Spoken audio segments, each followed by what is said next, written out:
Charlie Sykes, it is January 25th, 2023, and the leopards are free and apparently headed to Ukraine. The Biden administration has greenlit the M1 Abrams tank, which, of course, then is the signal that Germany's been waiting for to send tanks. Also, in the news today, Mike Pence is going to get his time in the classified documents barrel. And normally this would be one of my favorite stories, but there's so much else going on. Kevin McCarthy, who continues to be all in protecting people like George Santos and Marjorie Taylor Greene. Remember, I will never leave that woman. I will always take care of her. Says that he's going to block Adam Schiff and Eric Swalwell from the House Intelligence Committee because, in his words, integrity matters. Welcome to 2023. We are joined by Jonathan Alter, longtime political analyst for NBC News and MSNBC. He is an author, documentary filmmaker, columnist, television producer, and radio host. Jonathan, it is good to talk with you again. It's great talking to you, Charlie. I have been a fan of yours since you did what was arguably the only tough interview that was done of Donald Trump in the 2016 campaign. Basically, everybody else except you let him off the hook in one way or another. And I still have a very vivid memory of that radio interview you did with him pretty early on. The funny thing about this, I actually don't think it was that tough an interview. And I was surprised afterwards to realize that he hadn't had his feet held to the fire before. And so I thought I was actually kind of mild. But, this is kind of a flashback to the fact in 2015 and 2016, I think America, and particularly the American news media, was in complete denial about Donald Trump. They just refused to take him seriously. It was inconceivable to them that he would ever be president. So like other Republicans, they figured, just let him go. You don't have to pound him. And I have to tell you, this morning I was thinking, I wonder whether or not we're underestimating him again. I mean, here's a guy who is increasingly isolated, increasingly demented. I'm sorry, the all cap stuff he's putting out. He's, dined with neo-Nazis. He's called for suspending the Constitution. People roll their eyes at him. And yet, he has a huge lead in the polls among Republican primary voters. And there's a new Emerson poll showing that in a head-to-head with Joe Biden, he might actually win. I don't want to have PTSD about Donald Trump. On the other hand, I do think it's dangerous to write him off because it is so early and Donald Trump still has that hold on the Republican base. What do you think? I completely agree with you. I mean, I don't think he is a sure thing for the Republican nomination, but it would be insane to write him off. And if he were to get the nomination in a closely divided country, he could easily go back to the White House, which would be lights out for American democracy for all kinds of reasons that you've explained before and that we can go into. But I think what people don't understand, and everybody nowadays is an armchair pundit, whether they've looked at the numbers on past elections or not, if you get the nomination of a major party, you have a very good chance of being elected president. Yeah. With the Electoral College, it is possible. And I think people shouldn't be in denial about all of that. I want to come back to Trump and Biden in just a moment. But the news today that the Biden administration finally has agreed to give the tanks to Ukraine, which means that the Germans are going to give the tanks. Apparently, there's going to be quite a lot of tanks going to Ukraine. We don't know whether it's going to be in time for the spring offensive. But I was interested in your thoughts about this because I have mixed feelings. Number one, I think this is really good news. On the other hand, I have this chronic frustration. If they really need the tanks, why did it take so long?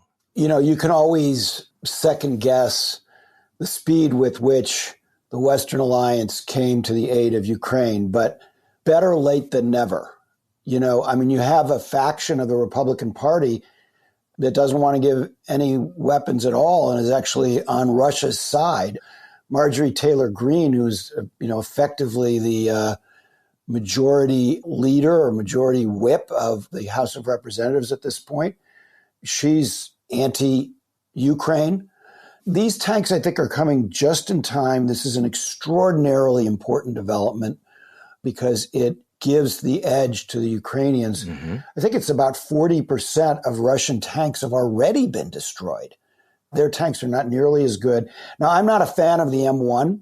It's really not a very good tank, the Abrams, but the Leopards have a better reputation than the German tanks. Mm-hmm. And the combination of the two tank forces gives Ukraine a real edge when they need it, when hostilities really resume after the worst of the winter is over.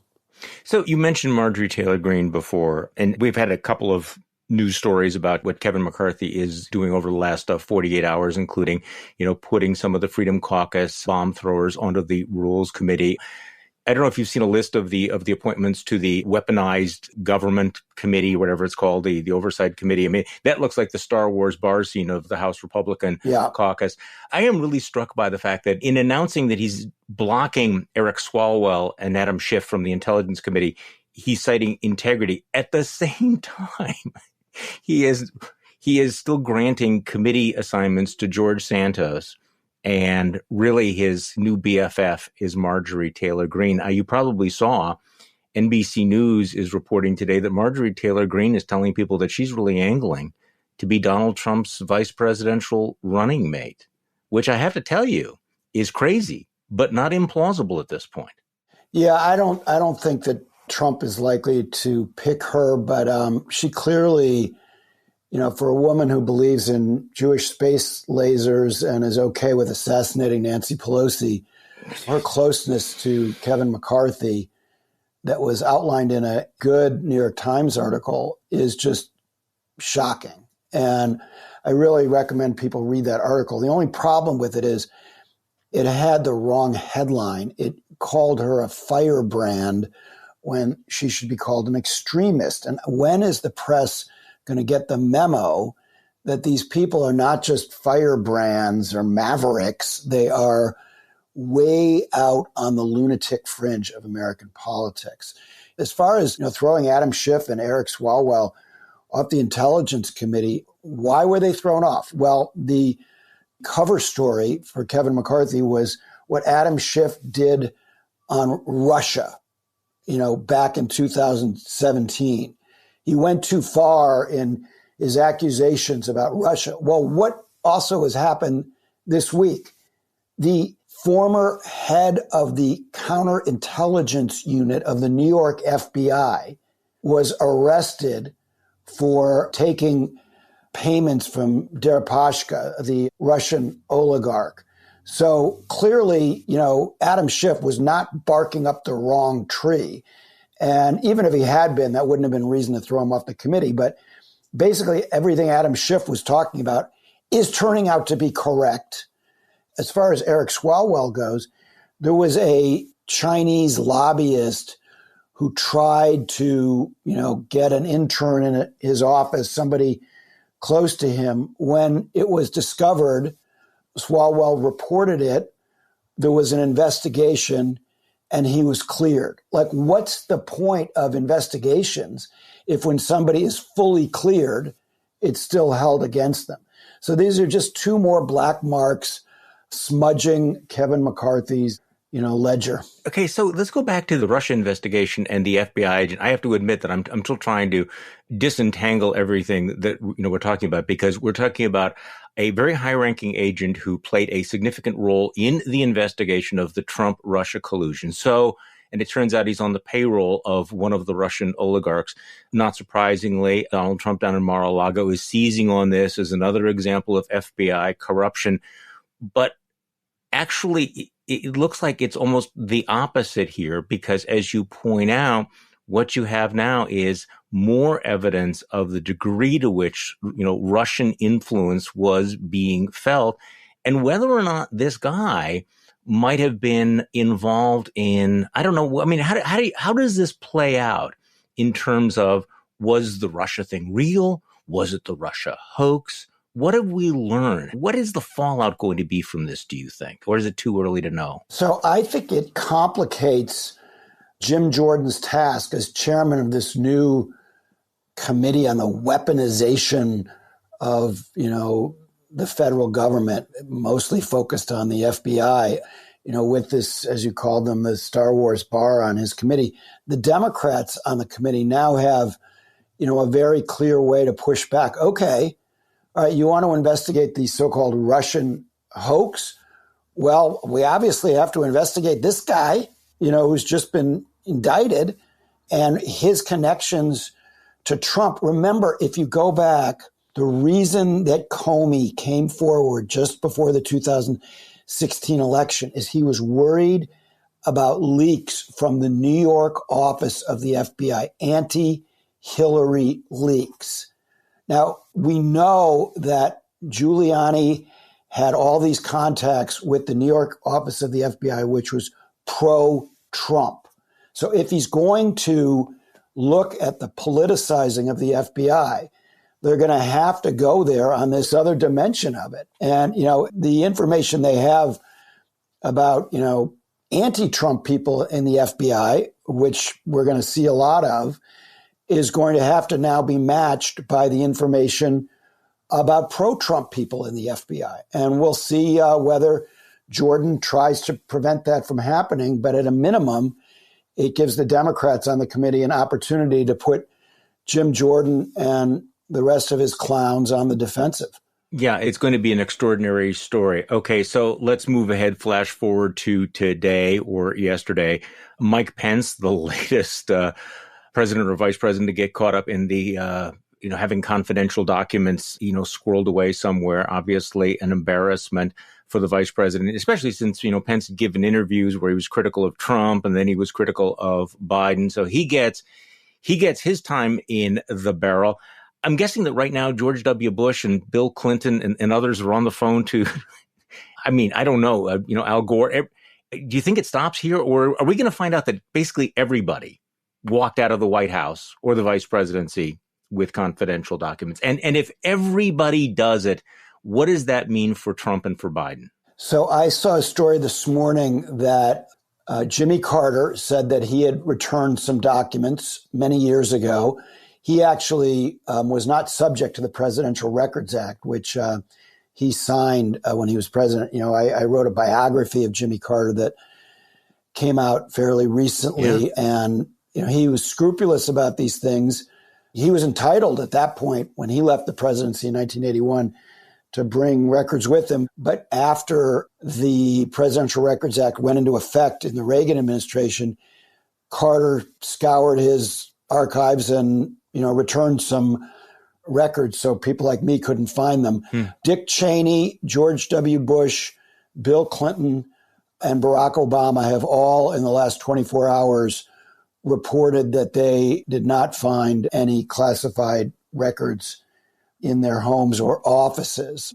What this does moving forward is I think it will likely, I shouldn't say likely because predicting these things can be tricky, but I would imagine that Merrick Garland will ask Robert Hur, who's the special counsel in the Biden case, to expand his ambit and also do an investigation of Mike Pence. Now, I would guess that neither one of them will be criminally prosecuted. I think that's a pretty safe bet. And that what will happen is at a certain point, the special counsel will issue a report that kind of slaps them on the wrist and says they shouldn't do this, shouldn't have done this, but it was unintentional. And there are other cases of people unintentionally taking documents. Intentionality is critical to prosecution in these matters if you look at prior cases. And, Donald Trump's problem is there's intentionality here. And he refused to give them back, which is not just potentially obstruction of justice, but if you look at Section 3 of the Espionage Act of 1917, it says very clearly that you're in violation of the act if the government asks you to return documents and you do not. But having said that, Charlie, as well as I do, that the legal issues here often get trumped by the political issues. And the political, considerations here are clearly, they're in a context with the public assuming everyone does it. So unequal treatment of these cases is very tough for Merrick Garland and the special counsel and Jack Smith. So my expectation is there's no way they'll go after him on the Espionage Act. And the only way they would go after him for obstruction of justice, and this again is just making a prediction here, which you should take with a whole salt shaker of salt, Charlie, but the only way they would go forward with an obstruction of justice charge against Donald Trump is if it was wrapped in to a larger case against him, if it was wrapped in to the January 6th case, which, could happen. Let's talk about Joe Biden, because you had an excellent piece over the weekend in the New York Times talking about Joe Biden with the headline, "Oh, Biden, what have you done?" Now, just a little bit of background here. You have interviewed 9 of the last 10 American presidents, either before, during, or after their presidencies. So 2020 was the 10th presidential election that you covered for a major news organization. You've known Joe Biden for decades. You wrote a big profile of him back in 2016 in the New York Times Magazine. So let's talk about your take on Joe Biden and the situation he finds himself in and what it's going to mean for him. I love the line where, you sort of start with him sitting in the Corvette Stingray, charming Uncle Joe, a retro cool guy who'd been around the track, knew how to handle it. But now that Corvette's become transformed into a shiny symbol of hypocrisy. If you went into a GOP whataboutism lab and asked for a perfect gaffe, you'd come out with the president snapping last week to a Fox News reporter, "My Corvette is in a locked garage." So talk to me a little bit about Joe Biden and where he's at on this. What is his time in the barrel going to look like? I think the danger for Joe Biden is that sloppy Joe becomes testy Joe. And, he starts barking at reporters when, they come after him with something related to Hunter Biden. Now, I think a lot of listeners are going, "Hunter Biden, give me a break. It's so old." But the House now has subpoena power. The Republicans in the House will haul Hunter Biden and Jimmy Biden, Joe's brother, before their committees. Definitely Comer's House Oversight Committee will take their testimony. And it's going to be really squalid, ugly testimony that I don't think implicates Joe Biden in a serious way, but can be made to look like it might for people who aren't paying close attention and for the, right-wing media ecosystem. And so he's going to go through a lot over the course of this year and take a lot of incoming without the benefit of the doubt. So the thing I think people forget is that Barack Obama was the first president of the last 10, going back to Nixon, who did not have a special prosecutor investigating something in his administration.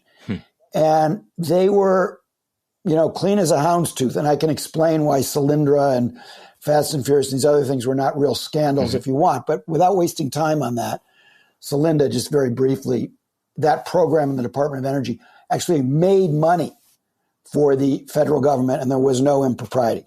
So Obama and Biden looked really clean. And then when Biden comes back, he looks really clean in the first 2 years of his presidency. Now, suddenly, he's in the scandal machinery of Washington. That thrusts him on the defensive. His problem is he's never played good defense. He's never been a nimble politician. He's actually, to be truthful, he's never been a good candidate for president. He's a much better president than candidate. And now he's old and his candidate skills are getting worse and worse as time goes on. I watched them, I covered him in 1988, 2008, 2020, and his stump speech got worse and worse as time went on. I compare him, Charlie, to an elderly swimmer in a sea of sharks. And I think the Democrats have to ask themselves some really hard questions about whether they want to nominate him and whether he can beat not just Trump, who he's, running even with or a little ahead or a little behind, but I think he'd have a really hard time with a younger Republican. And is that what Democrats want to do? And I think they need to surface this for debate now rather than later on. You have a reality check here in your piece, because obviously there's not an equivalence between what Biden did and what Trump did. There are real distinctions. But as you point out, in the political world, the actual world we live in, that distinction is not going to survive all of, the miasma of congressional special counsel subpoenas, relentless questions from reporters. And also, and I thought this was really a great point, by taking away this sort of benefit of the doubt, it undermines Biden's core political brand of honor and decency. I mean, this is one of the interesting things, that it's a challenge to this core political brand at the start of a much more intense, potentially combative period of scrutiny. And I guess you've already answered the question, will he be able to adapt? Will he be able to rise? Who knows? But this, again, reminds us that Joe Biden has lost a few steps. Let's be honest about it. And the testy defensive-ness is not going to play well in this particular environment. So the question is, how does he navigate through this? And the reason I'm asking this way is there's a CNN poll out this morning showing that Biden's approval rating has really not been affected by this at all, which is kind of a reminder that stuff that, folks like us think of as really, really important tend not to move the needle. It did never move the needle for Trump, really, not moving the needle for Biden. So how does he survive this? Well, first of all, not only did I argue in the New York Times that the equivalence between Biden and Trump is totally phony, right, but I also argued that this will not be a first-tier issue in the campaign. And, it may even be forgotten, within weeks. And then we'll just see, the special counsel report, and the whole thing will be viewed as not a huge deal and not all that relevant to what happens in the campaign. So having said that, though, Biden has to navigate a lot of other things. The good news for him is that presidents have a real capacity to change the conversation when they do something well. So, for instance, if he does better than expected in his State of the Union address, he'll get some kudos for that. If he manages to deal with the debt ceiling crisis and the game of chicken that the Republicans are trying to play with the full faith and credit of the United States, and he manages to get, 6 or 7 of the Republicans who are from Biden districts that Biden carried in 2020, and he can get them to not take the global economy over the cliff, that'll make him look better. If he has an economy that is really recovering and avoids a recession, obviously that would make him look better. But I don't think we should assume that he is necessarily the strongest candidate to run against the Republicans. And to me, the most significant poll of the last 12 months, especially since so many of the 2022 polls were completely worthless, was one that showed nearly 2/3 of Democrats. These are the same Democrats who, approve of Joe Biden. They think he's been a good president, but nearly 2/3 don't think he should run again. They think he's too old. Mm-hmm. And there are other polls that have now validated that. It's been replicated. So even within his own party, there's real unease about whether he's up to this and whether we should have a president who will be 86 years old in the last year of his second term. So I think the challenge for Democrats is basically to convince him and Jill Biden that he should announce he's not running again, and then all this would be forgotten, all the criticism would be forgotten. He wouldn't really be a lame duck any more than a second-term president is, and he would secure his place as arguably the most accomplished one-term president in American history. And I just think it's kind of a natural thing for him to do if he wasn't an ordinary politician in the sense of wanting to cling to power. So I'm inclined to agree with you about the age, except for this. I mean, a lot of this depends, doesn't it, on who the Democrats think the Republicans will nominate. If the Republicans are going to nominate Donald Trump, then Joe Biden has beaten him once. He might be the strongest candidate. That Joe Biden may be too old, but what is their plan B, Jonathan? What is the plan B? Because what I see is Joe Biden makes that announcement that you're describing, and then it becomes, the Democratic food fight where Kamala Harris starts as a frontrunner, not a prohibitive frontrunner.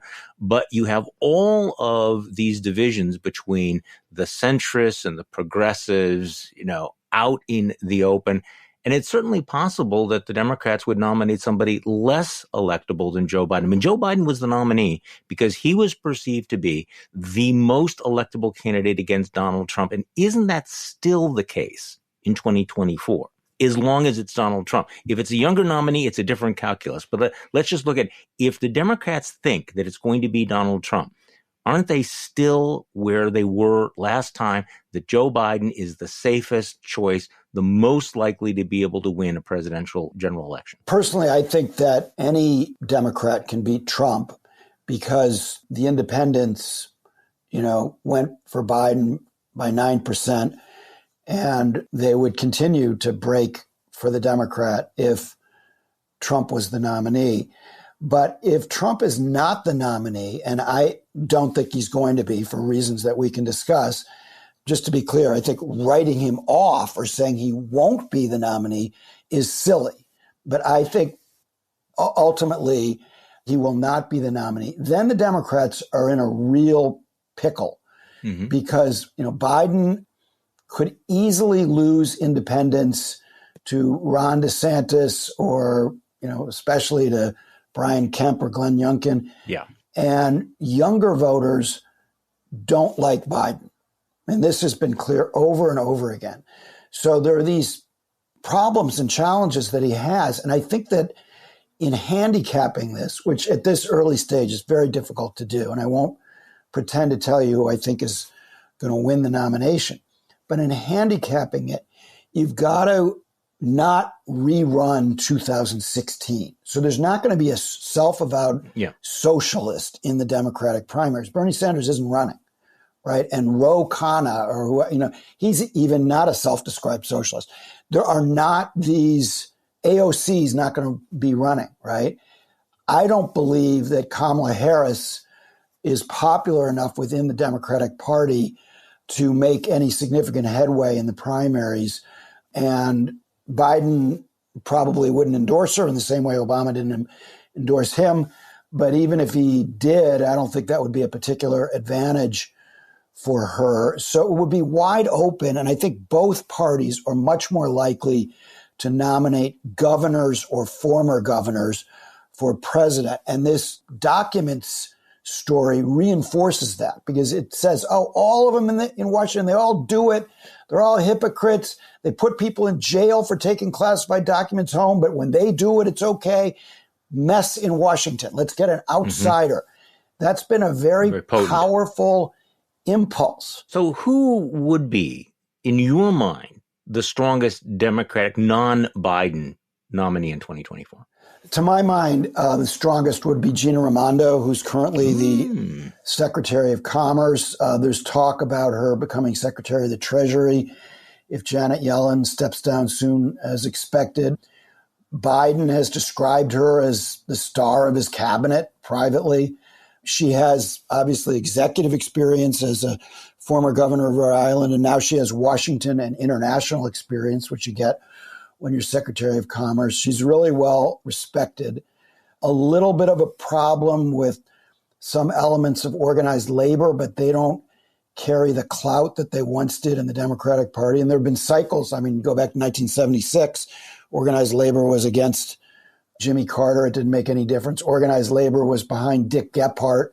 He didn't make get the nomination. So now, does that mean I think Gina Raimondo is going to get the nomination? That's what primaries are for, is to find out what kind of heat these various candidates are throwing. I don't think there's going to be a food fight within the Democratic Party, because one thing where Biden has been very successful is he's found the common ground between moderates and progressives. And I think any Democratic candidate is going to basically embrace that Biden record, which walks that line between moderate and progressive, and then maybe throw in a couple of their own ideas. Maybe they want baby bonds. Maybe they want to have a child care tax credit. There are various other ideas that they can throw out there to show they're thinking positively, but I don't think they're going to really rip the party apart over this at this point. That's just not the way I see it. Now, will there be some negativity? Obviously, but I don't think in a way that weakens the party when they finally settle on a nominee. But that's assuming that Biden gets out. My feeling is, having covered so many New Hampshire primaries going back to 1976, my feeling is, looking at it today, Joe Biden would be the underdog in the New Hampshire primary. That primary, they love, going back to what they did to LBJ in 1968. They love going after incumbents, slapping them around. It's a state loaded with independents who vote in either primary, depending on their mood.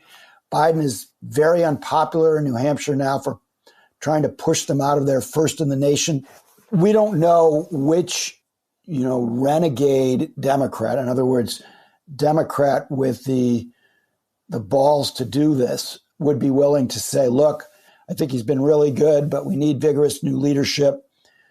Who knows who that would be?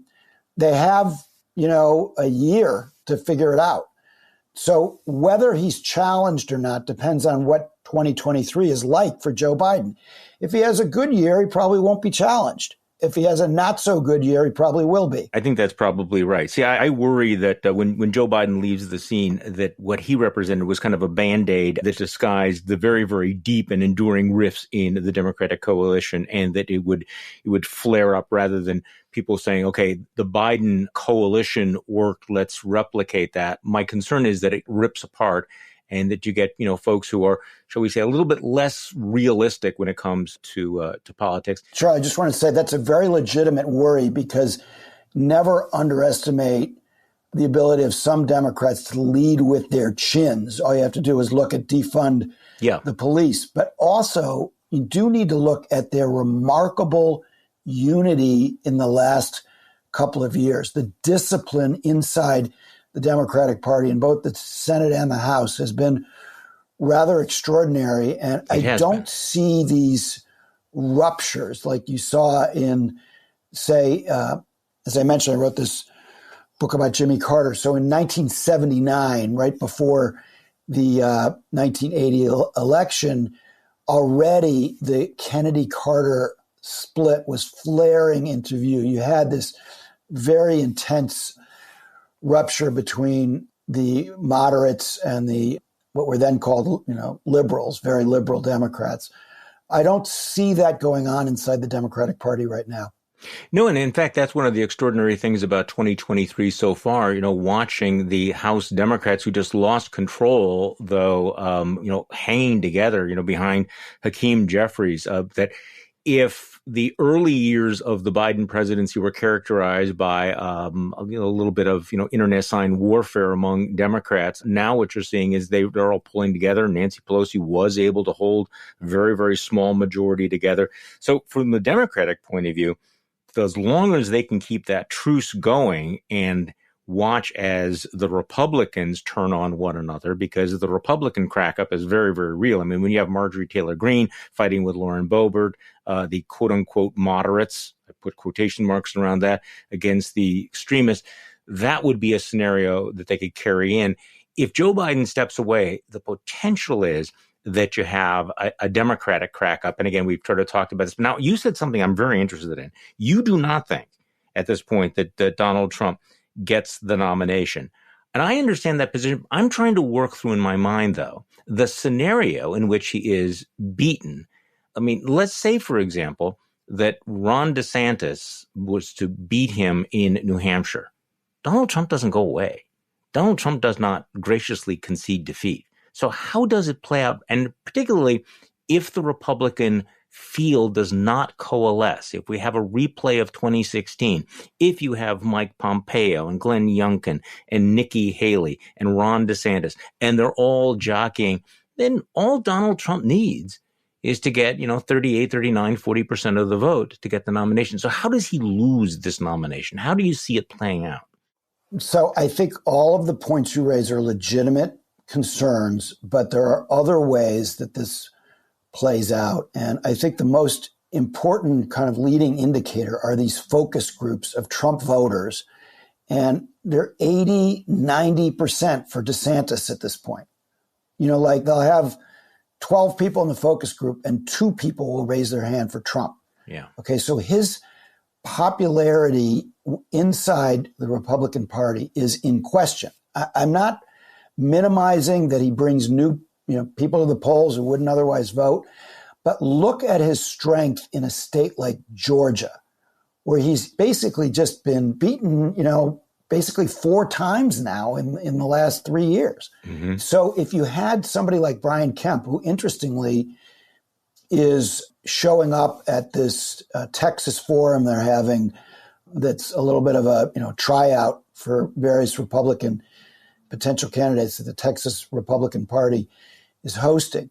So let's say you had a scenario where Trump finished 3rd or 4th in New Hampshire. Yeah, he's still in, and the others are dividing the anti-Trump vote, but that's not a very good place from which to stage a political comeback. And then where does he come back? What's then a good state for him? And the reason I think that Trump will do poorly in the New Hampshire primary is not just because like his candidate, Don Bolduc, lost by so much more than everybody expected last year. But as I mentioned earlier, independents can vote. These are open primaries. So New Hampshire, you will have thousands and thousands of independents and even people who normally vote in the Democratic primary who will vote in the Republican primary just to stop Trump. That's how motivated the anti-Trump vote is. So I wouldn't expect him to do well in New Hampshire. If Iowa still has its place, in the Republican caucus system as number 1, he didn't win Iowa the last time, right? So I think Trump is very vulnerable, not just from DeSantis, but from other governors. Not Ted Cruz, not the normal cast of Washington types, but governors who have that fresh appeal. And Trump looks tired, old, yesterday's news, and like a loser. So I don't think that it's at all inconceivable. I don't even think it's unlikely that he could run and lose. The bad news for Republicans is he won't just go away quietly. He would either denounce the prospective nominee all over the country, or, as he indicated on Truth Social, maybe run as an independent, which would, of course, elect the Democrat. Which, of course, is the nightmare scenario that kept Reince Priebus up at night and explained what happened to him back in 2016. Well, who agrees with you about this? Apparently, all of the Republican candidates for president. I've commented on this before. I think it's remarkable. Donald Trump comes out and he announces and does not clear the field. Nobody drops out. So clearly, people like Nikki Haley and Mike Pence before this document thing, and Ron DeSantis and others, and maybe Glenn Youngkin, are looking at this the same way you are and saying, this guy is yesterday's news. He's incredibly vulnerable. Given his massive hold on the Republican Party, it is kind of remarkable how difficult it has been for Donald Trump to, rack up a lot of the endorsements. He's going to South Carolina, and apparently his folks have been on the phone and they have not been able to line up the endorsements. You have a lot of Republicans that will say nice things about Donald Trump, but they're keeping their powder dry. So this seems to be a widespread view. So what do you think Nikki Haley's calculation here? Where does Nikki Haley and Mike Pompeo and Mike Pence, what is their theory of the case that they think that there's a lane for them? Or are they just waiting for something to happen, figuring that I'm just going to put my toe in the water and maybe something's going to happen with Trump and, I don't know, mixing my metaphors, and lightning will strike? What do you think Nikki Haley's calculation is, for example? Well, I think that they are looking at the same focus groups I mentioned, and they're talking to people in their states. I mean, I was just in South Carolina recently, and I talked to some Republicans there, and they're all anti-Trump, all the ones I talked to. They realize that he's in a lot of ways, a dangerous guy, and they use words like crazy when they talk about him. In private. In private. Yeah, okay. What this indicates to me is that their reaction to Trump will be a little bit like the reaction of the Democratic candidates to the prospect of Bernie Sanders being their nominee in 2020. What happened after Joe Biden won the South Carolina primary? He had been crushed in Iowa and New Hampshire. He's obviously not a good candidate in a lot of ways. I remember this well. All of these other candidates dropped out so that Biden could beat Sanders and win the nomination because they didn't think Sanders could beat Trump. They thought he would lose to Trump. And I think that what would happen is, even though right now they're operating pretty selfishly, that after the first 2-3 primaries, if, let's say DeSantis is running ahead of the rest of them, they will drop out and back DeSantis in order to stop Trump. Okay, that was the scenario that I was interested in.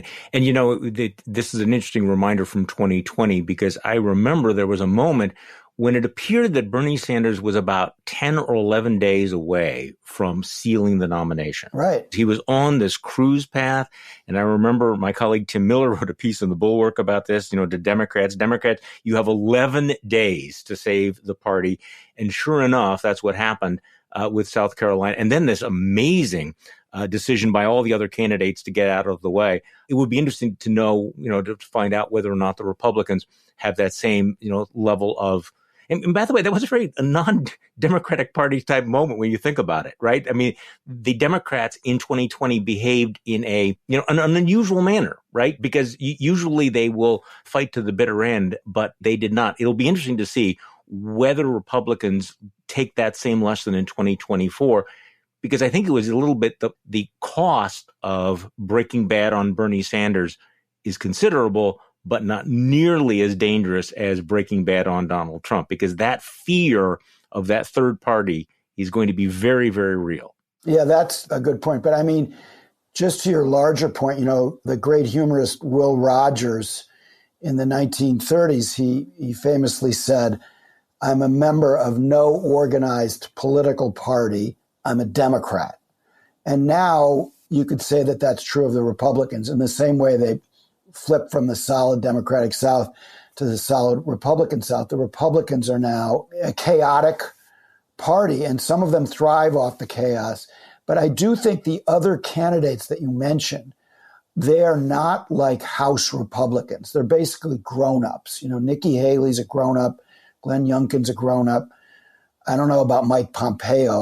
I'm disgusted by what he just said about Khashoggi, the journalist who was chopped up by the Saudis.